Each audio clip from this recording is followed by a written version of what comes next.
The mining colony on Kepler 442b had been dying for 3 years.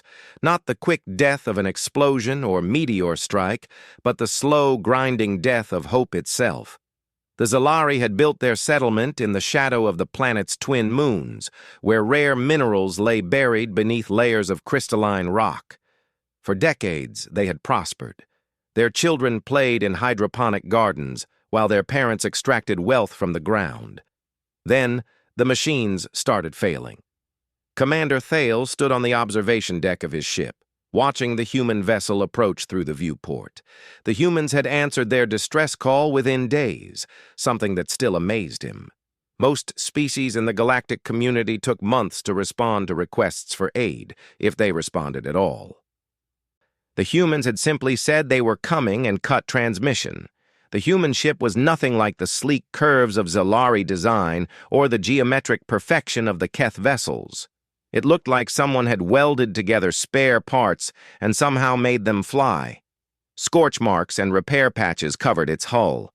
But it moved with purpose through space, and that was more than most ships could claim these days. "Sir, the human captain is requesting permission to dock," reported his communications officer. "Grant it," Thale said. He had never met a human before. Few Zalari had. Humans were new to the galactic community, having achieved faster-than-light travel only 50 years ago. Most species treated them as curious newcomers, too primitive to take seriously. The airlock hissed as the human delegation boarded. Thale expected perhaps 3 or 4 representatives, as was customary.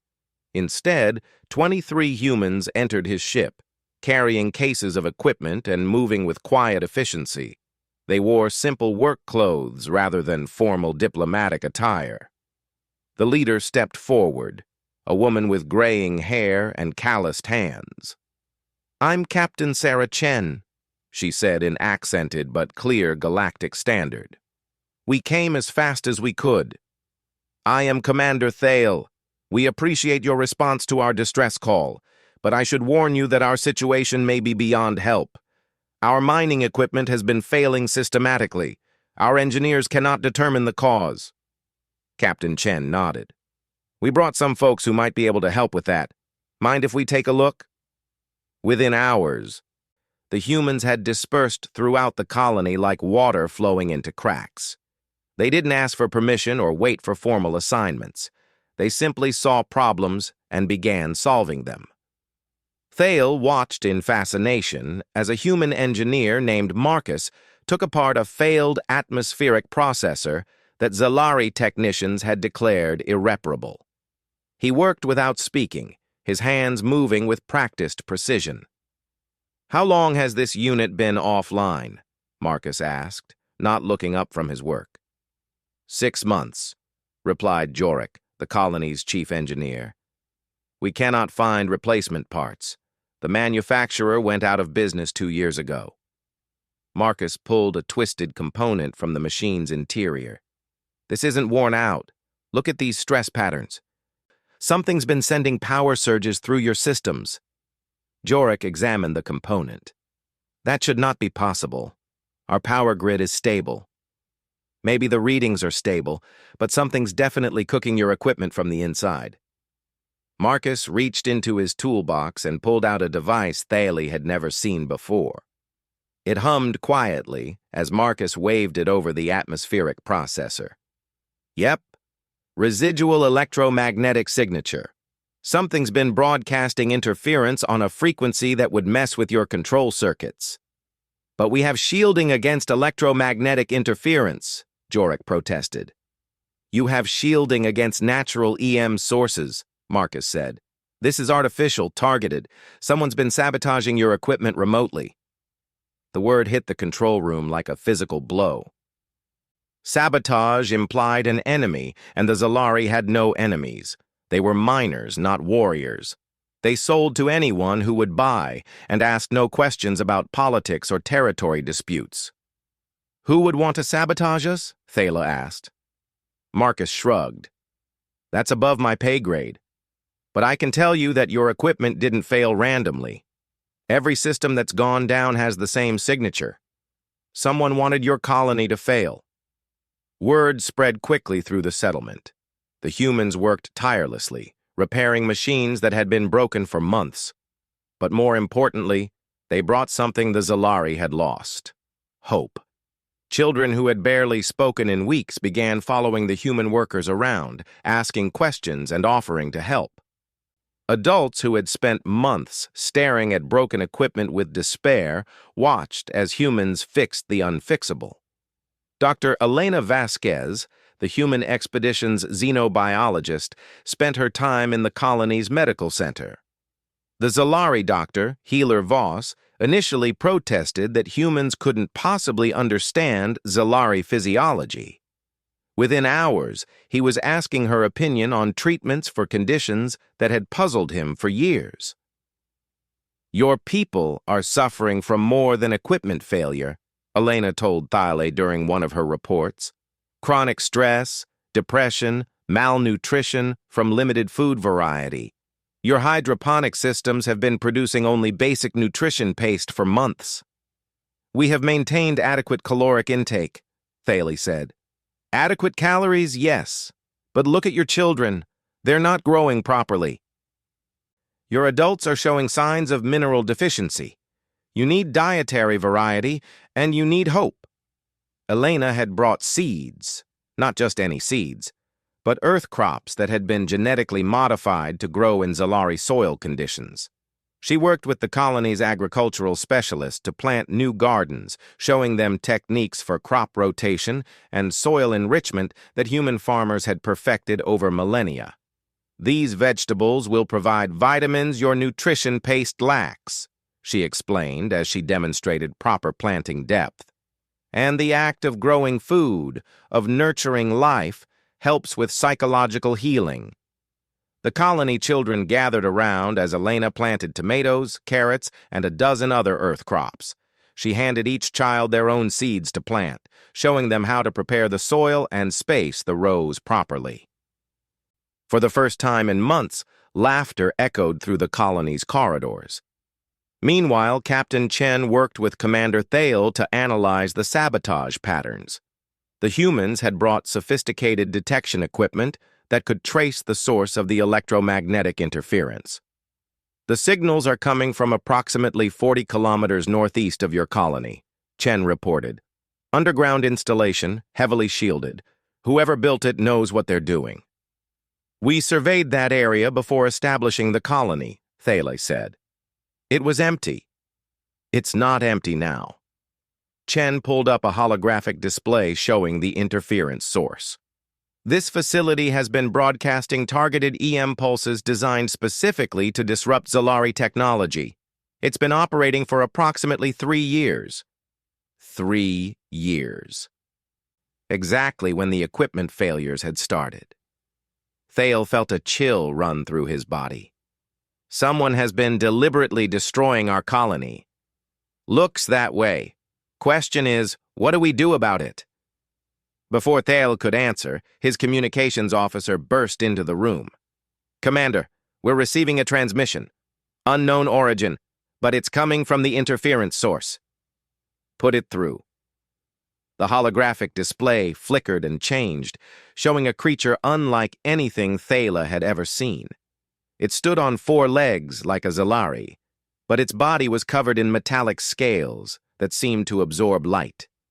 Its face was angular and predatory, with eyes that glowed red in the darkness. When it spoke, its voice carried harmonics that made the Zalari present wince in pain. "I am the Dark Harvester," it said. "I have been patient. I have allowed you time to abandon this place voluntarily. You have chosen to remain. Now you have brought humans to help you. This changes nothing. You will leave, or you will join those who came before you." The transmission ended, leaving the room in silence. Thale noticed that the humans present had not winced at the creature's voice. They had listened intently, taking notes and recording everything. "Intimidation tactic," Captain Chen said quietly. "Classic psychological warfare. Make your enemy afraid before you engage them directly." You have encountered beings like this before? Thale asked. Not exactly like this, but the pattern's familiar. Earth has a long history of warfare, and we've learned to recognize certain tactics. This dark harvester, whatever it is, wants you gone, but doesn't want to fight for the territory. It's been trying to make the colony fail gradually, hoping you'd leave on your own. And now that we have refused? Chen's expression hardened. Now it has to escalate. The question is whether it's prepared for a fight or just hoping the threat will be enough. Dr. Vasquez spoke up from where she had been studying the recorded transmission. The voice harmonics are designed to cause discomfort in Zalari nervous systems. It's not just intimidation. It's an actual sonic weapon calibrated specifically for your species. But it did not affect you, Thale observed. Human hearing range is different. What's painful for you is just unpleasant noise for us. Marcus looked up from his equipment readings. The interference signals have stopped. Whatever that thing is, it shut down the sabotage system right before contacting us. Captain Chen nodded. It's preparing for direct action.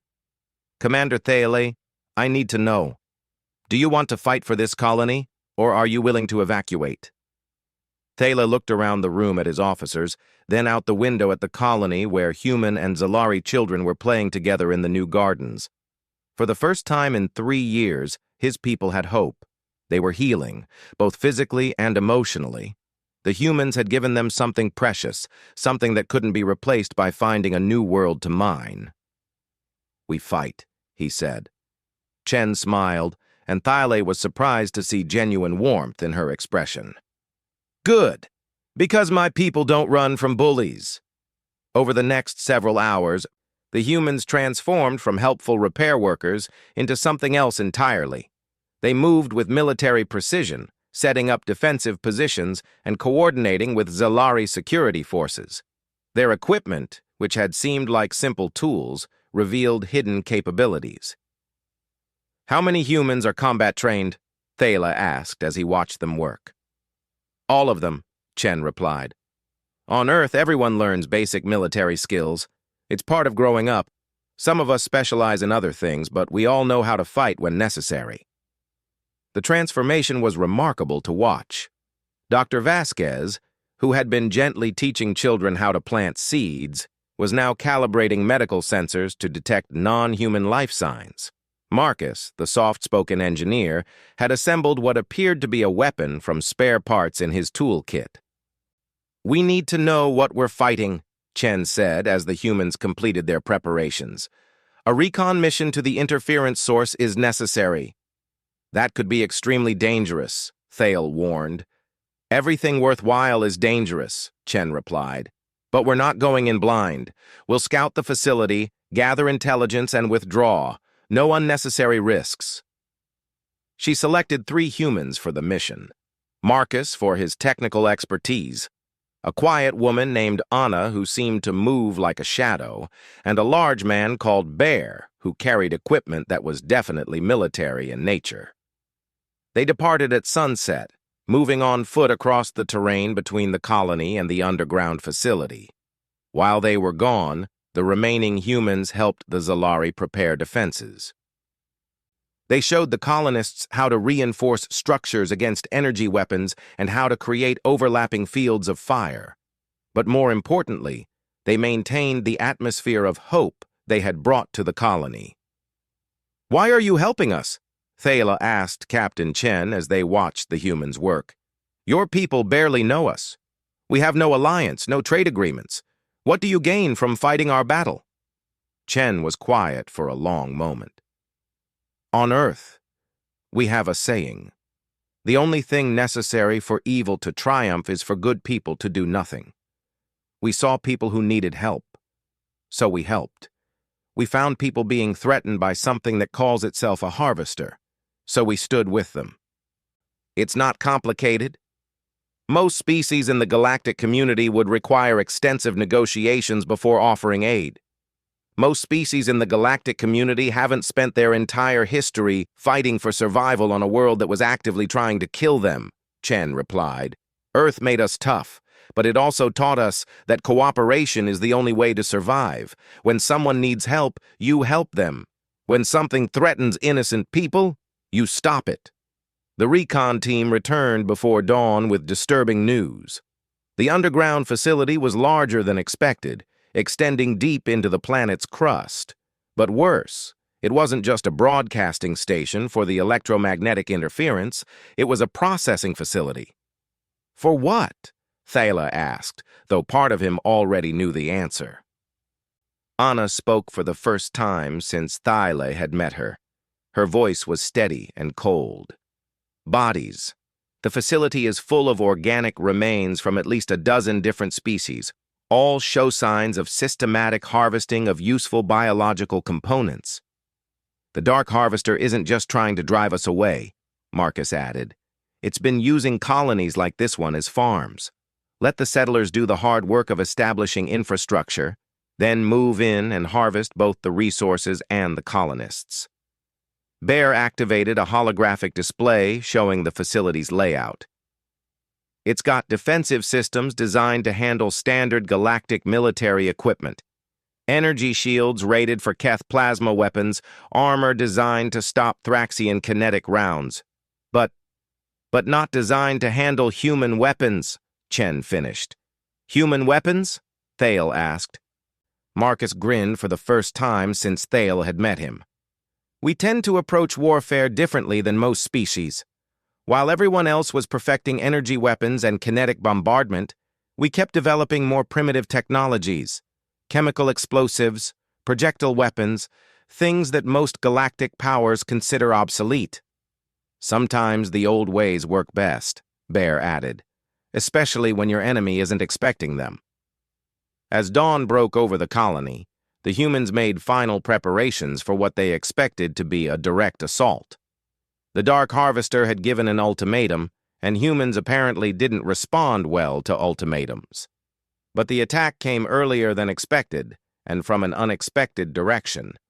The first sign was the children screaming in the gardens.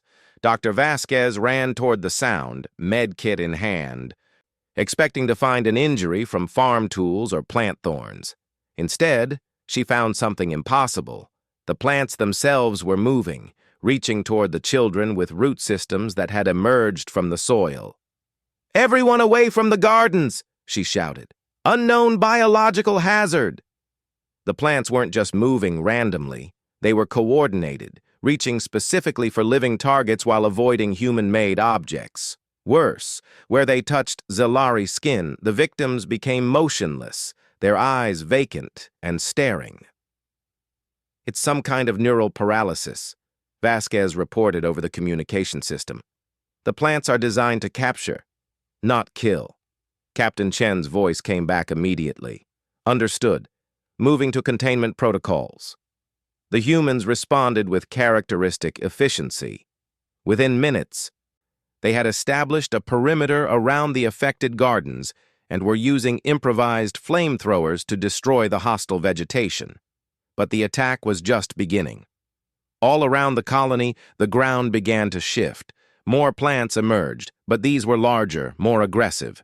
They moved with obvious intelligence, coordinating their attacks and adapting to human countermeasures. Behind them came something worse. The Dark Harvester itself had arrived, emerging from a tunnel system that connected to the underground facility. Up close, it was even more frightening than its holographic image had suggested. It stood 3 meters tall, its metallic scales reflecting the morning light in disturbing patterns. But it wasn't alone.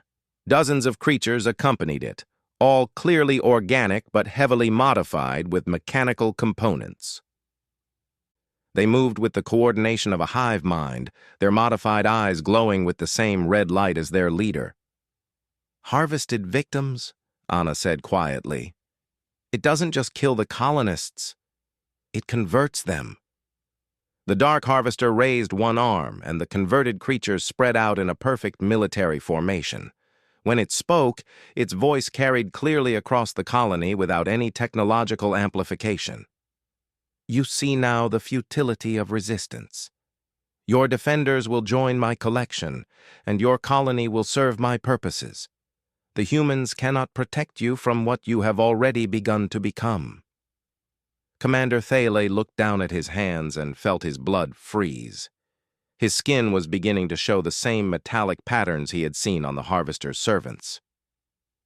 The metallic patterns spreading across Commander Thale's skin felt cold, like ice forming beneath his flesh. Around him, other Zalari were showing similar symptoms. The conversion process was already underway, triggered by something they had been exposed to without knowing it. "How long?" Captain Chen asked Dr. Vasquez, who was scanning Thale with a medical tricorder that seemed far more advanced than standard human equipment. "Based on the progression rate, maybe 6 hours before complete neural takeover," Vasquez replied. "The nanobots are rewriting his nervous system from the inside out." "Nanobots?" Thale managed to say, fighting the growing numbness in his limbs. "Microscopic machines," Chen explained. "Probably introduced through your food or water supply over the past few months. The Harvester's been preparing for this moment since it started the sabotage campaign." Marcus looked up from his equipment readings.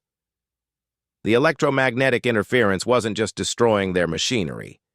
It was masking the nanobot deployment signals. Every time a system failed and they brought in replacement parts, they were actually introducing more infection vectors. The Dark Harvester's voice boomed across the colony again. "You begin to understand. This colony has been mine for months. The residents simply did not know it yet. Your arrival changes nothing, humans. You cannot reverse what has already begun." Anna materialized beside Chen as if she had stepped out of thin air. "Perimeter secured, hostile vegetation destroyed, but the conversion victims are moving in coordinated patterns. The Harvester has tactical control over anyone showing advanced symptoms." "How many?" Chen asked. "Roughly 40% of the colony population. They're not attacking yet, but they're positioning themselves strategically." Thale watched in horror as Zalari he had known for years walked past with glowing red eyes, their movements mechanical and precise. His own vision was starting to flicker, red static appearing at the edges of his sight. The nanobots were reaching his visual cortex. "There has to be a way to reverse this," he said desperately. Dr. Vasquez was already working. She had connected her medical scanner to a portable laboratory unit that she had assembled from what looked like random components. "The nanobots are sophisticated, but they're still machines." "Every machine has vulnerabilities." "What kind of vulnerabilities?" Bear asked, assembling what appeared to be a large rifle from parts in his pack. "They need power to function, and they need communication with their control source. Disrupt either one, and the conversion process should halt." "The control source is 40 kilometers away," Marcus pointed out. "Not necessarily." Vasquez held up her scanner, showing energy readings from the area around the Dark Harvester. "The main control system is in the underground facility, but the Harvester itself is acting as a local repeater station. It's broadcasting control signals directly to the nanobots." Captain Chen studied the readings for a moment, then turned to her team. "Options?" "Electromagnetic pulse would disrupt the nanobots," Marcus said. "But it would also destroy every piece of electronic equipment in the colony." "Targeted sonic disruption," Anna suggested. "If we can isolate the control frequency, we might be able to jam it without affecting other systems." "Or we could just kill the thing that's broadcasting the signals," Bear said, checking his weapon. "That's Plan C," Chen decided. "Marcus, how long to set up sonic disruption?" "Give me 20 minutes and access to the colony's communication array." "Do it. Anna, I need you to scout the Harvester's position. Find weaknesses, escape routes, anything useful. Bear, start setting up overlapping fields of fire. If the sonic disruption doesn't work, we go kinetic." "What about us?" Thale asked, gesturing to the affected Zalari. "You stay conscious as long as possible," Chen said bluntly. "Fight the conversion. The nanobots work faster when the host stops resisting." "How do we fight microscopic machines?" Dr. Vasquez looked up from her equipment. "Mental discipline. The nanobots rewrite neural pathways by following existing thought patterns. If you can disrupt your own thinking patterns, you can slow the process. How? Meditation, mathematical calculations, memory exercises, anything that forces your brain to work in ways it doesn't usually work. Keep your mind active and unpredictable. Thale immediately began reciting mining survey data from memory, forcing himself to calculate mineral extraction rates in his head. The red static in his vision flickered and retreated slightly. Around him, other Zalari, who could still think clearly, began similar mental exercises. Marcus had disappeared into the colony's communication center, working with an intensity that made the Zalari technicians nervous. He was connecting devices to their systems that clearly hadn't come from any standard human toolkit. "Where did you get military-grade signal processors?" Jorik asked, watching Marcus install equipment that cost more than most ships. "We didn't," Marcus replied without looking up. "I built them from parts in my engineering kit. Most human tools are designed to be adaptable, emergency protocols." "You built military equipment from civilian tools?" "Human civilian tools," Marcus corrected. "There's a difference." Within the communication center, Marcus was performing electronic surgery on the colony's systems. He had identified the nanobot's control frequency by analyzing the electromagnetic patterns around infected Zalari. Now he was preparing to flood that frequency with interference. "This is going to be loud," he warned everyone over the communication system, "and it might not work the first time." The first pulse sent a wave of feedback through every speaker in the colony. Several Zalari collapsed as the nanobots in their systems fought the interference. But the red glow in their eyes flickered and dimmed. "It's working," Dr. Vasquez reported. "Nanobot activity is decreasing in the affected subjects." The Dark Harvester's response was immediate and violent. It let out a sound that was part roar, part electronic screech, and entirely hostile. The converted Zalari, under its direct control, began moving toward the communication center with military precision. "Hostile contact," Anna reported from her observation post. 27 converted civilians approaching from multiple vectors.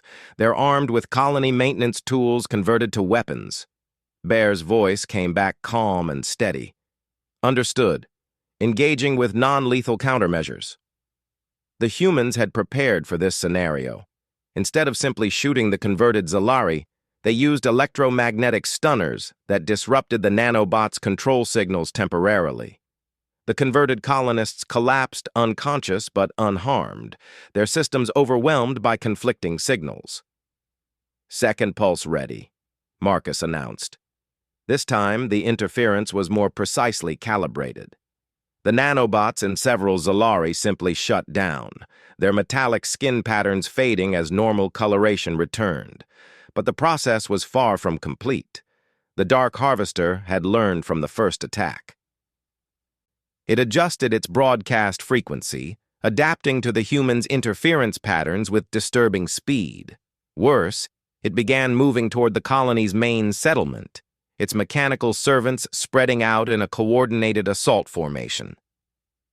"It's adapting faster than we can compensate," Marcus reported.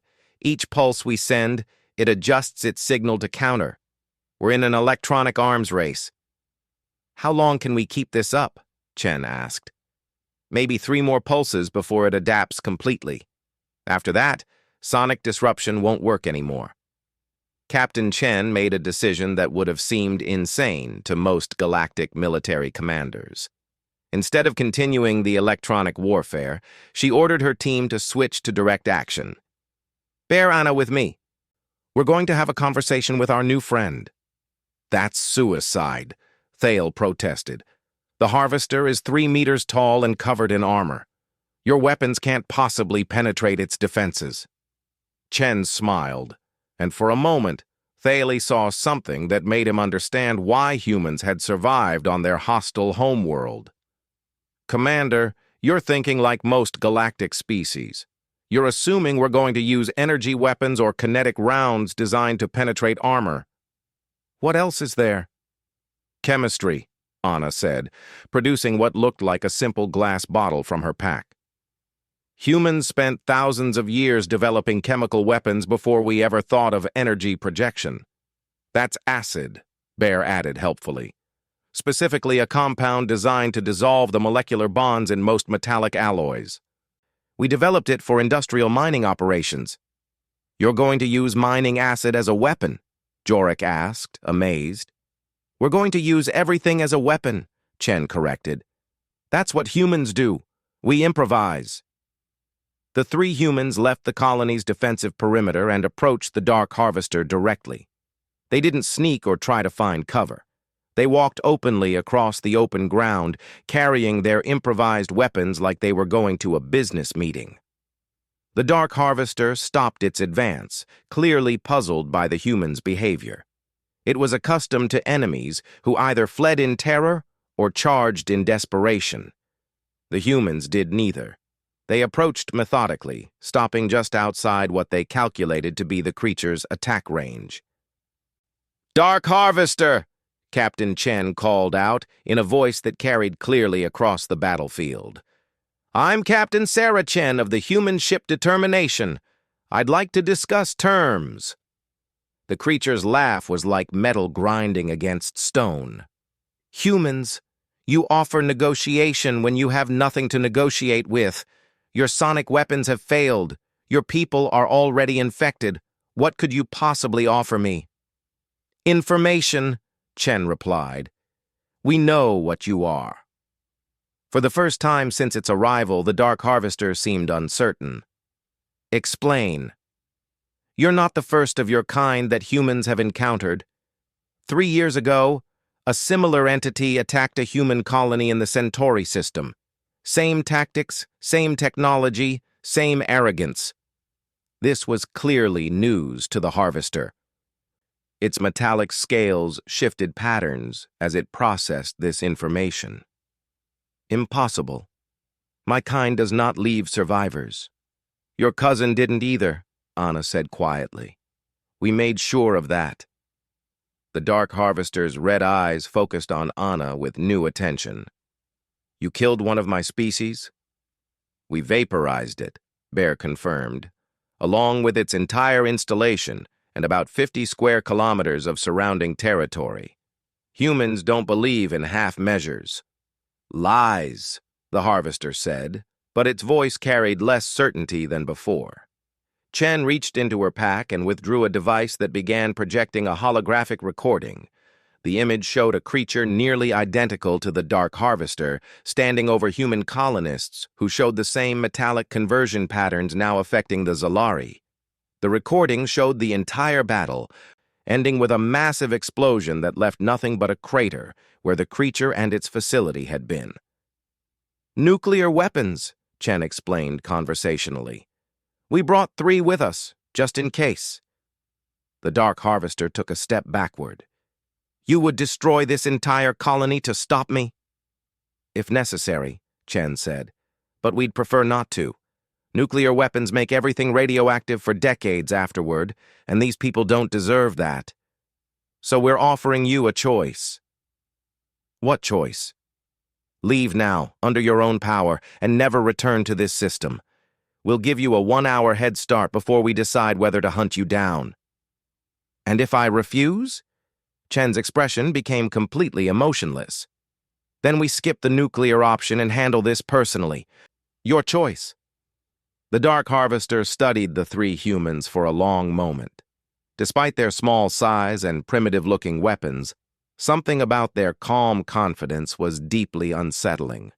These creatures showed no fear, no uncertainty, no hesitation. They spoke of using nuclear weapons against a single target as if it were a routine maintenance procedure. "You would risk everything for these miners?" "We would risk everything for anyone who asked for help," Chen replied. "That's what humans do." The creature made its decision. Instead of retreating, it attacked with lightning speed, its metallic claws extending toward Captain Chen's throat. Its strike was fast enough to catch most galactic species before they could react. Anna moved faster. The Dark Harvester found itself holding nothing but empty air as Chen rolled aside and Anna appeared behind it, her glass bottle already broken against the creature's back armor. The acid began eating through the metallic scales immediately, exposing organic tissue underneath. The harvester spun around, roaring in pain and fury, only to find Bear's projectile weapon aimed directly at the newly exposed weak spot. The weapon fired not an energy beam or kinetic round, but a small explosive device that buried itself in organic tissue before detonating. The Dark Harvester staggered but didn't fall. Instead, it began broadcasting an emergency signal toward its underground facility. Within moments, dozens of its mechanical servants emerged from hidden positions around the colony. "So much for negotiation," Bear observed, reloading his weapon. "Plan B," Chen announced over her communicator. "Marcus, you're clear to use the big toys." From the colony's communications center came a sound that made every piece of electronic equipment in the area shut down. Marcus had overloaded the colony's entire power grid, creating an electromagnetic pulse powerful enough to disrupt every piece of technology within several kilometers. The effect on the Harvester's servants was immediate and catastrophic. Their mechanical components simply stopped working, leaving them as confused organic remnants stumbling around blindly. The Dark Harvester itself staggered as its cybernetic enhancements failed, but the pulse had also shut down the colony's life support systems, medical equipment, and communication network. They now had perhaps an hour before people began dying from lack of atmosphere processing. "Anna, Bear, keep our friend busy," Chen ordered. "I'm going to have a conversation with Marcus about emergency power restoration." The battle that followed would have seemed impossible to most galactic observers. 3 humans, armed with improvised weapons and chemical compounds, held their ground against a creature that had terrorized dozens of colonies. They used tactics that violated every principle of civilized warfare, fighting with a combination of scientific knowledge and primitive brutality that their opponent couldn't predict or counter. The Dark Harvester was stronger, faster, and better armored than any human. But humans had spent their entire evolutionary history fighting things that were stronger, faster, and better armed than they were. They knew how to turn disadvantages into advantages. When the creature charged Anna, she led it into a patch of ground that Marcus had secretly undermined, causing it to fall into a pit filled with more of the acid compound. When it tried to corner Bear, he used demolition charges to bring down part of a building, trapping it under rubble while he repositioned. All the while, the humans maintained constant communication, coordinating their attacks with military precision. They had transformed from helpful engineers and doctors into something the Dark Harvester had never encountered: primitive warriors who understood advanced technology and weren't afraid to use both. The battle might have continued indefinitely, but Dr. Vasquez made a crucial discovery. While analyzing the nanobots extracted from converted Zalari, she had found their central weakness. "The nanobots have a fail-safe protocol," she announced over the emergency communications system Marcus had rigged. "If they detect certain chemical signatures in the host's bloodstream, they shut down automatically." "What kind of chemical signatures?" Chen asked, while dodging another attack from the increasingly frustrated Harvester. "Adrenaline compounds. Specifically the stress hormones produced by extreme physical exertion or combat situations." "You're saying the nanobots shut down when people get scared enough?" "Not scared. Angry. The specific hormone combination occurs when someone is fighting for their life with everything they have." Commander Thale, who had been listening from inside the colony's medical center, felt something click in his mind. The nanobots were designed to work on passive subjects, people who accepted their fate. They couldn't function when the host was actively fighting back with genuine fury. He stood up, his vision clearing for the first time in hours, and began running toward the battle. Behind him, other Zalari who had heard Vasquez's discovery were also moving. their conversion symptoms reversing as their natural fight-or-flight responses overwhelmed the foreign technology in their systems. The Dark Harvester, already struggling against 3 humans who refused to follow any logical combat patterns, suddenly found itself facing an entire colony of angry miners who had just learned they'd been poisoned and manipulated for months. The creature's expression, visible beneath its damaged armor, showed something approaching panic. The sight of an entire colony charging across open ground toward a 3-meter-tall predator would have been laughable to any reasonable observer. The Zalari were miners, not warriors. They carried makeshift weapons cobbled together from mining tools and maintenance equipment. Most of them were still showing traces of metallic scarring from their partial conversion. But they were absolutely furious. Commander Thale led the charge, his mining laser reconfigured into something that could cut through armor plating. Behind him came Healer Voss carrying medical equipment that had been weaponized by Dr. Vasquez. Behind him ran children barely old enough to work, carrying tools their parents had taught them to use, now burning with righteous anger at the creature that had tried to steal their minds. The Dark Harvester had faced resistance before. It had conquered dozens of colonies across multiple star systems, but it had never encountered anything like this. Victims were supposed to submit quietly to conversion or die fighting hopeless individual battles. They were not supposed to organize into an angry mob that treated a nearly invincible predator like a pest infestation that needed to be removed. "This is impossible," the Harvester said, its voice carrying confusion rather than its usual commanding tone. "You are converted. You belong to me." "We belong to ourselves," Thale shouted back, firing his modified laser into the creature's exposed flank. The beam carved a smoking groove through organic tissue that the creature's regeneration systems struggled to heal. "And we're taking our colony back." Captain Chen, still coordinating the human team's attacks, watched the Zalari charge with professional admiration. "That's the spirit," she muttered, then spoke into her communicator. "Marcus, how's that power restoration coming?" "Almost there," came the reply from inside the colony's power plant. "But I'm having to bypass about 60% of the distribution network. The EMP fried more systems than expected." "How long for full restoration?" 6 hours for complete repairs, but I can give you emergency power to essential systems in about 10 minutes. "Do it. Vasquez, what's the status on nanobots reversal?" "Accelerating beyond all projections," came the excited reply from the medical center. "The fight-or-flight response isn't just shutting down the nanobots, it's causing them to cannibalize themselves for energy. The affected colonists are actually purging the machines from their systems." This was clearly news that the Dark Harvester didn't want to hear. Its attacks became more desperate, more vicious. It was no longer trying to capture and convert the colonists. It was trying to kill them all before they could complete their recovery. But fighting angry humans and furious Zalari simultaneously was proving more difficult than the creature had anticipated. Every time it focused on one group, the other attacked its flanks. When it tried to use its sonic weapons against the Zalari, the humans countered with frequency dampeners. When it attempted to regenerate damaged tissue, someone threw acid or explosives at the wound site. Anna had disappeared entirely, using stealth techniques that made her effectively invisible on the battlefield. She reappeared at unpredictable intervals to deliver precise strikes to critical points, then vanished again before the Harvester could retaliate.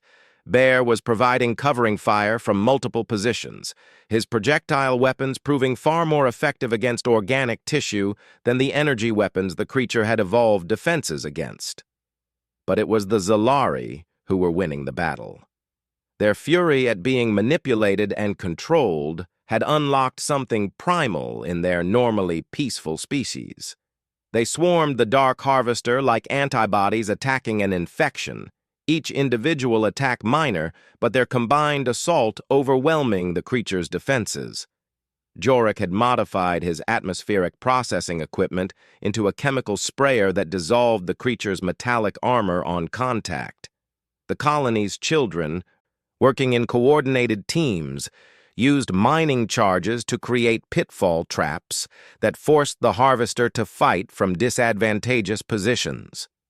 Even Healer Voss had joined the attack, using his medical knowledge to target nerve clusters that would cause maximum pain and disorientation. "You fight like barbarians," the Dark Harvester gasped, its voice distorted by damage to its vocal systems.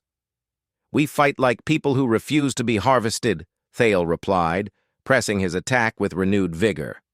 The creature began retreating toward the underground tunnel it had emerged from, but Anna had been busy during her disappearances. Explosive charges detonated in sequence, collapsing the tunnel entrance and cutting off the harvester's escape route. "No way out," Chen announced conversationally. "Last chance to surrender." "My kind does not surrender," the harvester snarled.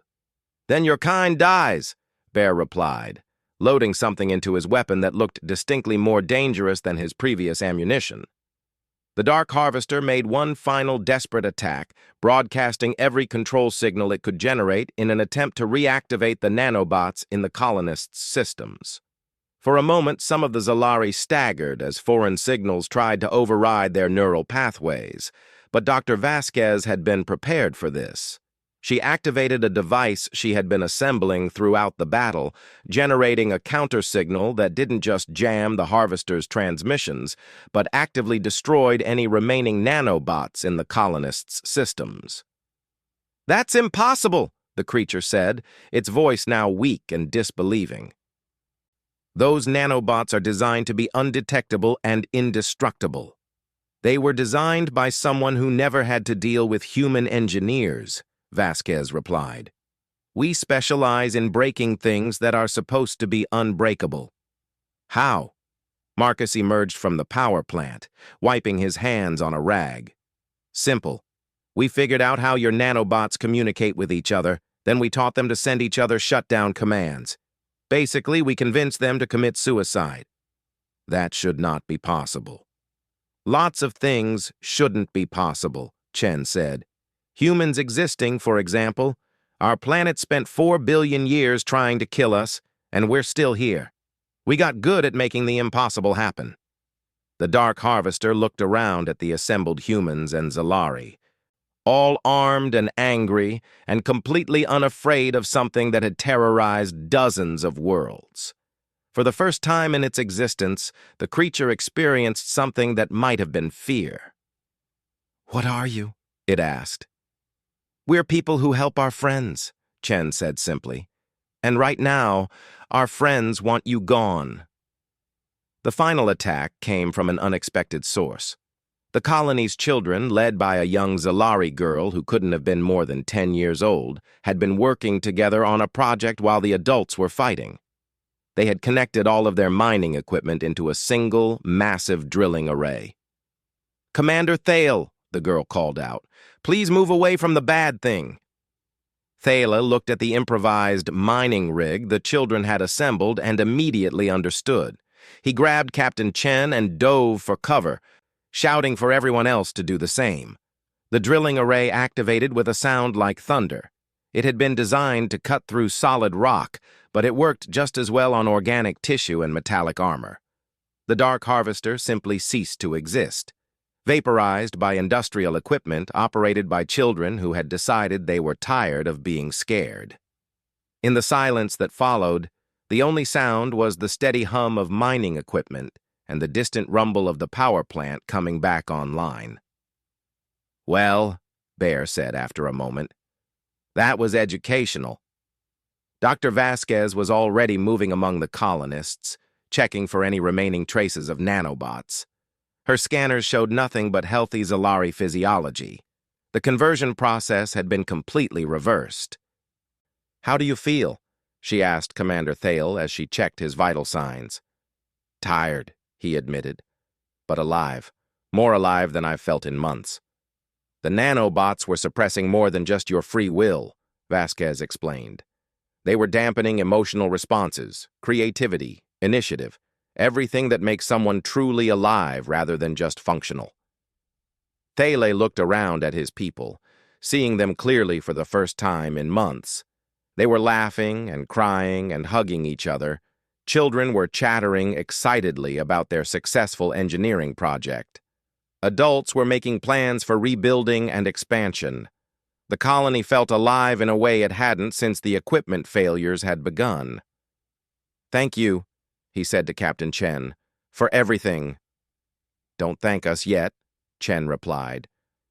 "We still need to deal with the underground facility. Whatever's down there could contain more harvesters, or worse." "We'll handle it," Thale said with quiet confidence. Together. The assault on the underground facility was almost anticlimactic. The Zalari, still riding their wave of righteous anger, approached the task with the methodical efficiency they had learned from years of mining operations. They didn't try to sneak in or fight their way through defenses. They simply dug down from above and collapsed the entire installation. What they found in the ruins was disturbing but not surprising. The facility had indeed been used to process organic material from conquered colonies. Dozens of species were represented in the collection, all reduced to component parts for whatever twisted purpose the Dark Harvester had served. "There will be more of them," Anna said as they surveyed the wreckage. "This was clearly part of a larger operation." "Let them come," Jorik said, his mining equipment still humming with energy. "We know how to deal with them now." Marcus was studying the harvester technology with professional interest. "Most of this stuff is actually pretty straightforward once you understand the principles. Nanobots, sonic weapons, electromagnetic manipulation, bioengineering. We could probably reverse engineer the useful parts." "Should we?" Dr. Vasquez asked. "Some knowledge is too dangerous to use." "Depends on what we use it for," Chen replied. "The technology itself isn't evil, it's just a tool. What matters is who's using it and why." Over the following days, the humans helped the colonists establish new defenses and detection systems. They shared their knowledge freely, teaching Zalari engineers how to build early warning systems that could detect hostile nanobots or electromagnetic interference. They showed them how to modify mining equipment for defensive purposes and how to coordinate group tactics. But more importantly, they helped rebuild the colony's spirit. The humans didn't just fix machines and teach military tactics. They helped plant gardens, told stories to children, and shared meals with families who had thought they would never smile again. "Why do you do this?" Healer Voss asked Dr. Vasquez as they worked together in the expanded medical center. "Your people could be conquerors. Your technology, your tactical skills, your determination. You could rule the galaxy if you wanted." "Ruling is boring," Vasquez replied. "Helping people grow and thrive is interesting. Protecting innocent lives is meaningful. Making the universe a better place is worthwhile. Most species see strength and think of domination. Most species didn't evolve on Earth. Our planet taught us that cooperation is stronger than competition, that helping others helps yourself, that the best way to survive is to make sure everyone survives." As the human ship prepared to depart, the entire colony gathered to see them off. Children who had been listless and despairing weeks earlier now ran and played and asked endless questions about Earth and humans and what other wonders existed in the galaxy. "Where will you go next?" Thala asked Captain Chen as they stood in the cargo bay where the humans were loading their equipment. "Wherever we're needed," Chen replied. "We received 17 more distress calls while we were here. Colonies with equipment failures, mysterious illnesses, hostile neighbors, people who need help. Will we see you again? Maybe, but probably not. There are a lot of people who need help, and not very many humans to provide it. We have to keep moving. What if more harvesters come?" Chen smiled, and Thala realized he would miss that expression. It carried such confidence, such unshakable determination. "Then you deal with them the same way you dealt with this one. You get angry, you work together, and you refuse to give up. That's all anyone can do. Is that the secret to human success? Refusing to give up? That's part of it. The other part is caring about each other enough to fight for strangers. We help people not because we expect rewards or gratitude, but because it's the right thing to do. The human ship departed quietly, without ceremony or fanfare. One day it was there, the next day it was gone, leaving only improved equipment and restored hope behind. But the humans had left something else as well. They had shown the Zalari what they were capable of when they worked together, when they refused to accept defeat, when they fought for something worth fighting for. The colony didn't just survive the Dark Harvester's attack. It thrived. Within a year, the mining colony had become a regional hub. Other settlements sent representatives to learn about their defensive techniques and organizational methods. The Zalari shared everything they had learned, spreading human tactics and human philosophy throughout their local sector. When the next Dark Harvester arrived 3 years later, it found not a helpless mining colony, but a fortified position defended by multiple species who had learned to work together. The creature lasted exactly 17 minutes before it was overwhelmed by coordinated attacks from beings who refused to be harvested. The humans never knew about this victory. They were several hundred light years away, helping evacuate a plague-stricken world and fighting pirates who preyed on refugee ships. But their influence spread like ripples in a pond, touching worlds they would never visit and people they would never meet. Across the galaxy, species that had never heard of Earth began adopting human philosophies. Help those who ask for help, protect those who cannot protect themselves, never give up when something important is at stake. Some called it the human way. Others called it simple decency. The humans themselves would have called it Tuesday.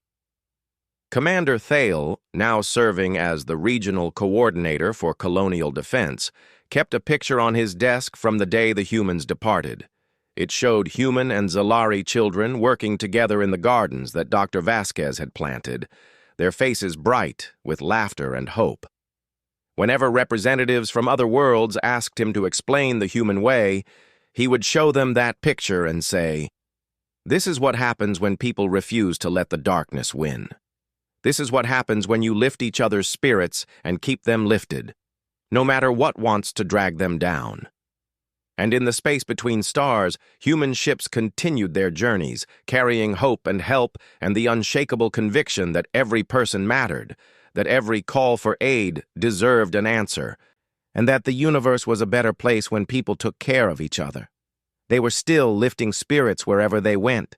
One colony at a time, one person at a time, one act of kindness at a time. And darkness, no matter how vast or hungry or determined, could never completely overcome that light.